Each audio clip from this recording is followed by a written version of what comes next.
welcome to New Game Plus. I'm Tim. I'm joined by Kirsty. How are you? I don't know. I'm feeling kind of good. You know, we've passed that 100 now, so we've done the Centurion. We're exactly well into it. And again, we want to thank you guys for tuning in. Obviously, can't do it without people watching, so it would suck if nobody watched. Yeah, it'd just be like sitting there and like, "Hello, can I come too?" You know, the little Simpsons joke. So no, we are very thankful, and we hope you enjoyed last week's episode and the promise of so much more that we are going to deliver over the next, I don't know, a few hundred episodes, I hope. I hope we'll be doing this often. Yeah, certainly one of those promises, looking at you trying to convert me towards your Japanese way of thinking. We've got a couple of things in this episode that move towards that goal. So we're having a look at Final Fantasy, A Realm Reborn 14. No, wait, it's Final Fantasy XIV ...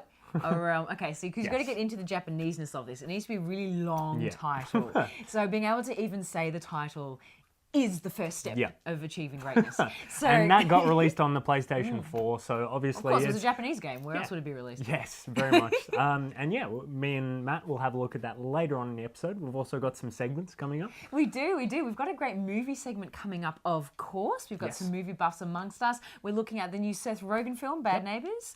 And the second movie... Dark Crystal. Yeah, that's right. An 80s throwback. And we've also got Planeswalker Plus this week. Yes, we've got more Planeswalker Plus. Yes, I know. So for all you card game lovers out there.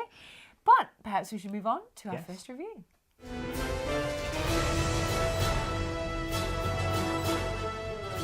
Now, my attitude towards people's likes and dislikes in video games is pretty much, I like my dumb crap, you like your dumb crap, whatever. Sometimes that crosses over and we both like the same thing. I thought it's more, I like my dumb crap, here's my dumb crap, you should like this dumb crap. No, I'm not the internet friend. Oh, okay. But EDF is probably the biggest example of my dumb crap? Arbitrary like for things that shouldn't be any good. So the basic premise of EDF is you are a soldier of 4 different classes, running around a giant map with full-scale buildings, shooting giant bugs, robots, and spaceships that take up effectively the entire skybox. And they drop, ants. They drop robots and things, ants. And so you basically, the whole game is spent running around blowing up ants. Yes. It's the premise of the game. I don't know what more I can say to it. It's not a game that's supposed to be about storyline. It's supposed to be about the fun, and it is fun. It is ridiculous fun. Yeah. The greatest thing with it is the fact that it still maintains couch co-op. So you've got one player you can play. You can play 4 players online. But you can play 2 players split screen, and it's just great fun. You know, everyone jumps in, picks a character, runs out, just kills ants, picks up different weapons. All the different weapons do have different effects. So some grenade launchers will instantly blow up. Some will go over time. It's just... even just talking about the variation in weapons, I think we beat the game. We got an achievement for 10% weapon completion. Yes. It was 10%. Yep. And it's and we beat the game that was pretty long and very varied in the mission style and stuff. Plus you can play every mission at the difficulties, and it will, depending on the difficulty, it will increase the chance of you getting a better weapon. So the weapons have levels, and it's just so much fun to experiment with, seeing what setup works for what maps.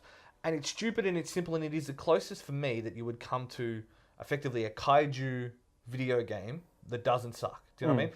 You're shooting giant things, buildings are falling, the robots are attacking. It's the anime game for non-anime people. And anime people too. And anime people as well, I think, yeah.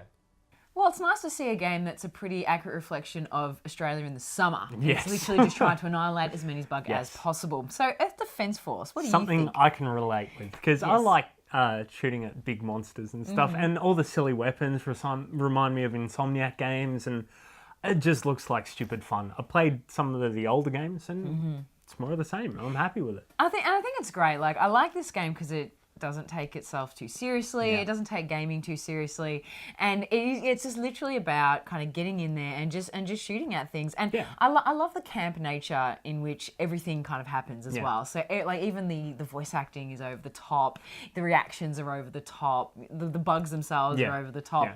And sometimes you just need that. I find that sometimes I don't you can need sit the down, dark, gritty switch seriousness. off, and just have some fun and kill some And it reminds me a massive lot of bugs. worms as well, like because Yeah. of that, just the crazy weaponry. Like I Yeah. loved worms for just the most weird, silly like the things. sheep gun and stuff. Yeah. And to kind of see that recreated in I guess, a more fast-paced environment Yeah. is also really fun. You know, without having to have a dildo gun. You know what I mean? Like you don't have to. Yeah, Doesn't have it's not, to. it doesn't have to be Saints Saints Row with Row.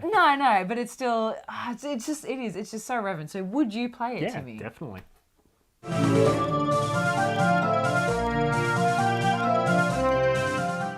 Now, Star Command, I guess, is a Kickstarter success story in the sense that their Kickstarter was successful, they ran out of money, they had to get a second wave of funding, and they've released the game, but it's not quite finished. And it's sad that it's not quite finished because it is easily, hands down, the best Star Trek game that nobody ever made.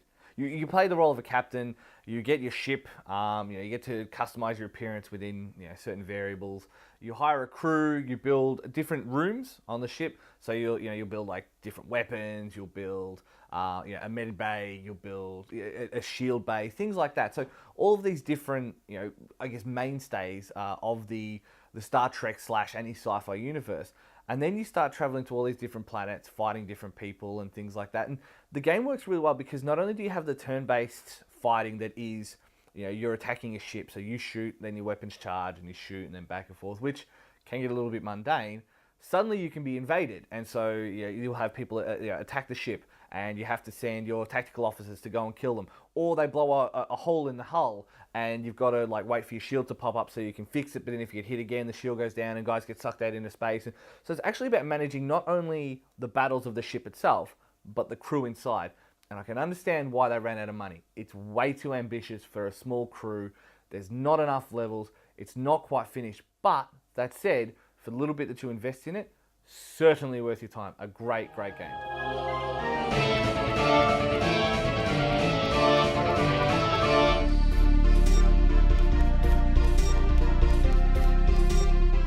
Welcome to the movie segment, Take 3. Yeah, I like Yeah. it. So it's like a clapper, like films. Yeah. Yes. Oh, Yeah, production joke is yeah. awful. Yeah. Yeah, we're not going to talk about the raid this time. No, that's something that we feel we should get out of the way straight up because we we have should see it, but let's talk about other movies. Yes, let's talk about now. One of my, I guess I'll say, my favorite things about the '80s was Jim Henson movies. Now Liam doesn't like fun. The Labyrinth was a great film. Bowie's great in it. Definitely should worth watching. However, The Dark Crystal was the other movie that was happened to be playing at the local Astor Theatre. You should go down and support. And we all decided to go down and watch it. it's not The Labyrinth. Well, there's no David Bowie throwing stardust around. I mean, It's like a tale of a boy who is it saves. elves? Is it Gelf? Is it Gelfling? Yeah, That's okay. yeah. Who saves the world? Yeah, he stops the Skeksis from Yeah. getting the control from the Blah, slaves for the Dark blah, Crystal. blah, blah, blah, Basically, blah, you're blah. watching it for the puppets. Like, you're watching it for the puppetry. And, like, some of the scenes are really whimsical and wonderful. You go through the background, you see, like, all the trees and stuff move. But you couldn't relate to any of the characters. There was almost no expression. Yes, some of the puppetry was cool. The story was so boring. To be fair, though, like, no expression. We've watched Angelina Jolie in movies, so how is it any different? She's not a good actress, but there are other people She has who boobs. act. That's what I Yeah, forget. that's plus. Yeah, I don't know. Like, I get what you're saying, but I think it There really was has... 5 minutes of narration at the start. That's true. That was hard. But things moved. It wasn't just still shots. Yeah, the cloud moved. So And that's the, right and with the 30 faces seconds. moved. Anyway, you didn't like it. No. I can appreciate it for what it was. I still liked it more than most of the other kids' movies that people make me watch nowadays. Like, How Good Is Frozen? Whatever the hell it's called. That's what it's called, isn't it? That's what it's called. Yeah, okay. Yeah, just let it go. Yeah, I will. The other one that we watched... It's from the song. yeah, no, I got it. It's fine. The other one that we watched was... Bad Neighbors. Bad Neighbors. Now, did you ever wonder what Jerry Lewis would look like if you brought him back and made him a fat stoner? Because that's Seth Rogen. It's Jerry Lewis. Everything he says, Ivan, Hogan, hi. That's all I hear. See, this goes back to like the Quitter again. Yeah. I don't mind it. Yeah, but you live in... I shouldn't say that. But no, like, it really is just... The plot is a couple live at a house next door, a fraternity, move in, hijinks. Hijinks and shoe. Yeah. The best part of the movie is Zac Efron, and that hurts my soul and my masculinity to say. He will be the next Alec Baldwin. He does really well in this, and he's wasted in it. During the film, you laughed a little bit. At 2 jokes. Okay, I laughed a bit more. Yeah. And the audience laughed a lot more. Way too much. Yes. And stupid like weak jokes and like baby jokes and things that are just not funny. And everything that was in a trailer, they laughed at quite a lot. Yeah. And so it was effectively, why did you even go? You'd already seen most of the parts that you're going to find funny. Like, it just really was Hollywood pablum. Again, to me, the only thing that came out of it was Zac Efron proved that he doesn't just have to sing to be like paid attention to. Yeah, he wasn't a bad actor in this. So, I don't know. What do you reckon? Like, is it worth people watching, though? Because On I a couldn't... Tuesday, I'd say, yeah, you just see pay up. it. Rose Byrne did all right, I gotta say. And it was weird hearing an Australian accent in an American movie that they didn't call attention to in any real way. But the premise was stupid, the resolution was stupid, nothing happened. Them trying to act young was so painful to watch. It was. I mean, I guess that's what they were going for, Yeah, but it wasn't the funny kind of cringe. Yeah, we're really hip and cool, and it's funny because we're doing the young kid movements, and like, oh. The movie was worse than that. I don't think it was. I don't think it was. Well, we're back again, and we have some more cool stuff to give away. This week we've got this right here. This fantastic. Pretty essential when you're trying to play some video games at 2 o'clock in the morning. Yes. And trying not to disturb your housemates and/or mum. Because there's those people that play with microphones and have speakers on, and they are the worst kind of people. I don't understand that. Like, I can understand it with like Kinect or the console. I can't understand it with PC. And the good thing about this one is when you put your mic up, it does mute. Oh, see, That that's is really cool. the most useful function out of like all the headsets I've ever had, and only one of them had it. And this one does as well. It's fantastic. Well, there you go. So we do have this one to win for you, thanks to our friends at Roccat and Kong Computers. Yes. So we've got the question for you because obviously the time you most use a headset is probably playing Dota. Yeah. So what we're thinking was the question we want you to answer is if you don't win this, we're going to give it to Shane, right? So Shane's just going to waste it by playing Dota. So what would you do that's better than Shane? So why should you have it more than Shane? Yeah, well, what would you use the 7.1 virtual surround sound for? Yeah, and of course, mention part of that is to mention where you can get it, free shipping in Australia from. There's a hint at the start and the end of our show. Yes. Have a look for that. So don't forget to enter via our Facebook, our Twitter. It's 25 words or less. Get to it.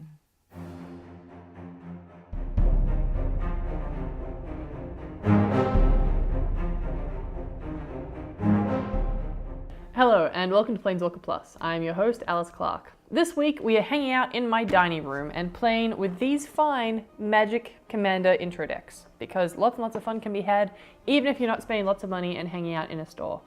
You can just play at home.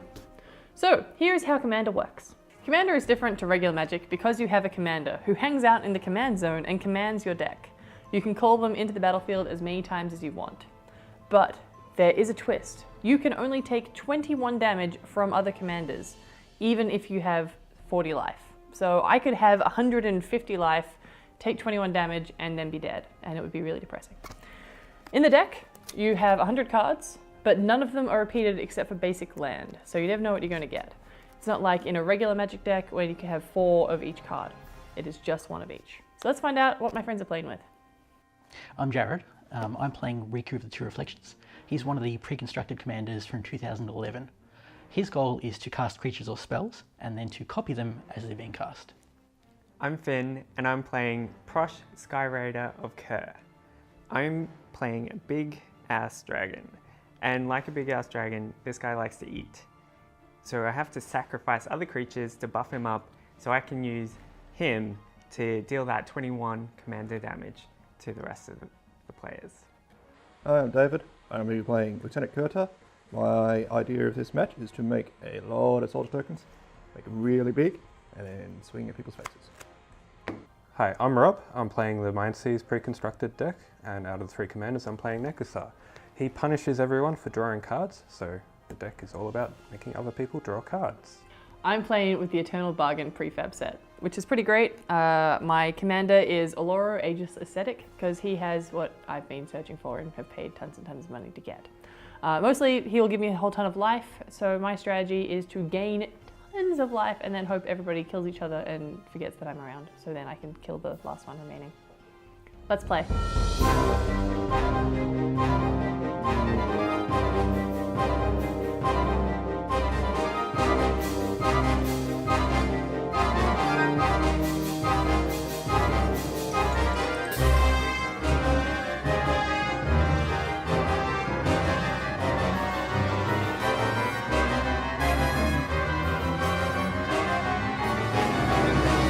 So the game lasted for about 3.5 hours, and there were all times where it looked like we might win, and then David sucked and played a thing that made all of his creatures with Double Strike, Lifelink, and generally bad, and now we're just going to kill him.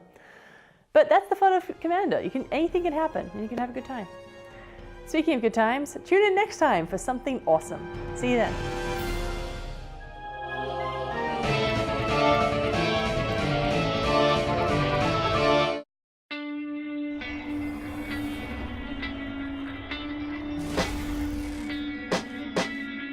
I always thought it's hard to make new friends,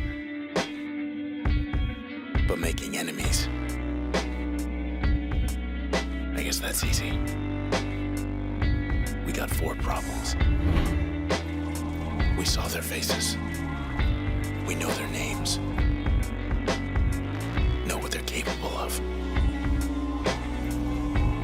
They'll find us again. They'll find you and finish the job. Unless you find them first. You always have a plan. And now, you have something more.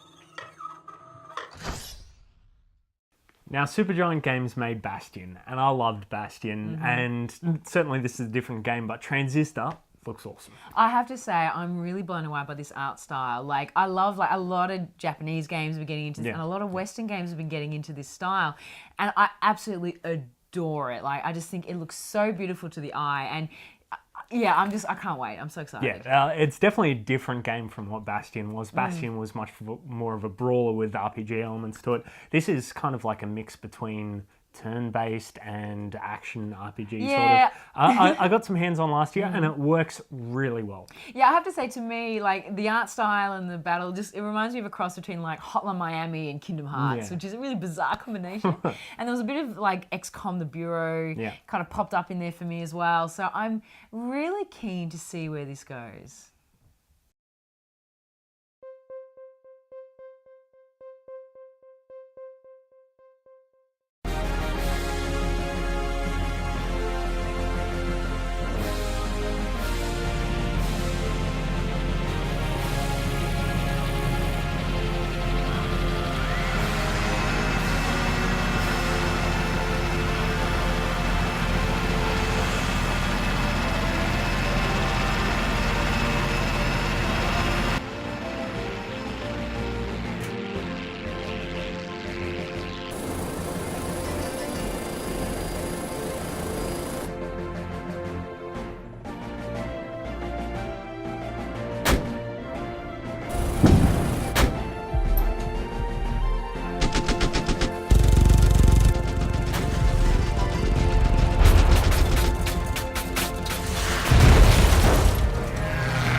absolutely cold. I've got my gloves on. I'm absolutely freezing.